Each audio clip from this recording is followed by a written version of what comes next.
what's happening. Today we're going to review a Ferris Z2 and tell you what I like and don't like. And we're back at the car wash, which is kind of like my mower test ground, my mower proving track, if you want to say. It's got a little everything. We got some slopes, we got a drainage pond we have to cut around, a lot of obstacles, tight turns, different undulations and terrace terrain. And it's just a really good test track to see how a mower performs. And it's about a little bit over 2 acres of grass, so it's some time on the machine as well, so you can really get a feel for it. But let's do my dive into why I bought this Ferris Z2. So I got this Ferris Z2 for a couple reasons. One, it was available, and I knew the guy who was selling it. It is used, it's got 700 hours on it. Some of those hours were a little hard, but I'm not faulting anybody for those. You know, it made you your money, and whatever happens to it, happens to it.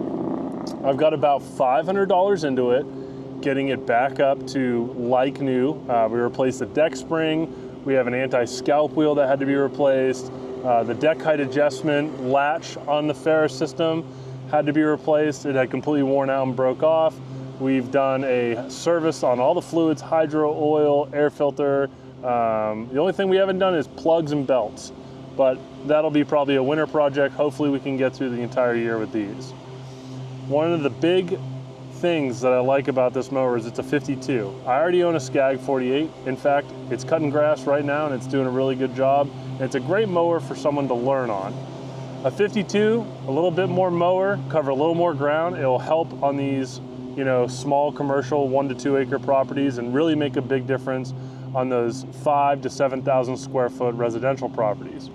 The thing I also like about it is it runs an FX series mower. So I'm able to share air filters, oil filters, same oil weight as my other FX series mower that's on my Skag. And I really like the performance out of it. I kind of understand how much fuel it's going to use. It's within 3 horsepower of my other mower, so it's not a huge upgrade, and everything is kind of very close to similar, but there are a few things that I'm not a big fan of, and we'll get into those here in a second. Big tires, wide stance, super low center of gravity, and the spring is just fantastic. The platform, very, very, very comfortable. Good bolstering, it keeps you in side to side and you know where you are. The controls with this cruise control adjusting bar, I just kind of leave in the middle. I like that a lot. I like the brake location. The deck height. So this deck height system uses this catch on the back. And if you are at a kind of a high height, like let's say you're at 4 on the nose, it kind of rides like there and it bounces and it does a number on this whole assembly, and it's a lot on this mower, but it is easy to use. The deck is fairly light. It does a good job at not scalping. The blades and the spindles are well covered and well armored up, so nothing can get in there. It's a tight, compact, narrow machine. The battery's easy to access. The hydros are easy to access. But changing oil on this thing, you need 20 minutes. This is the slowest draining oil system I have ever used.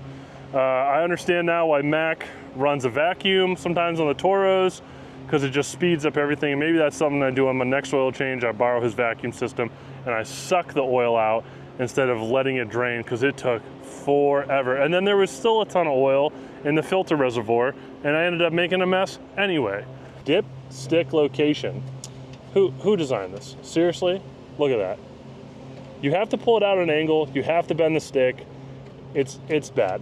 That's a bad design flaw, and when it's hot, your hand bumps against that little radiator and it hurts. Another thing I'm not huge on, this angled fuel reservoir fill. It's not great. It leaks on steep terrain. If the tank is full and you have it on with the gas tank filler neck facing downhill, fuel will spill out of it. I talked to the dealer, they said everything looks good. It's not a gasket, it's just if you fill it to what the max fill is, it will overflow. And the location of the fuel gauge is god awful. I mean, it's just terrible. It's way, way down there, and guess what? It doesn't work, so who cares? So it broke already. It's not worth fixing. I talked to the dealer about fixing it, and it's something that doesn't seem like is important enough to fix at this time, so we're not gonna do it. But all in all, this is a great mower. I like the quick release hydro system. I like the comfort pad. I like the deck size, the motor. Everything about it so far is working out really well. But none of you signed up to watch me just talk about it. Let's cut a little bit of grass and see how it stripes.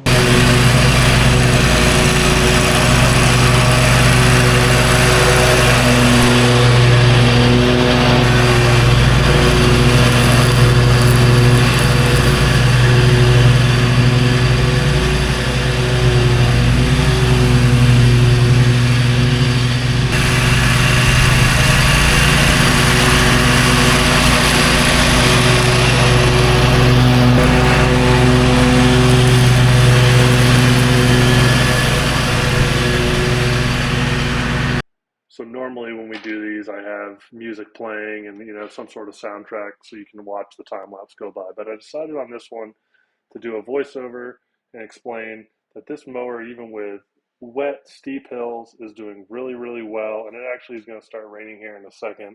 A little bit of sprinkles on the lens. And we're running Ballard High Lift mulching gold blades. They're working out really well with this particular deck style and everything. And the mower just seems to get it done. And as you'll see on the next video, it lays some stripes down really, really well. And all in all, I think this was a pretty good purchase. So let's check out this next segment right here.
I forgot to film an outro. I was in the middle of editing the Ferris Z2 review, and I totally realized that I forgot to do one. And it was because we got caught in the rain at the end of that day, much like it is doing right now. So it's a few days later.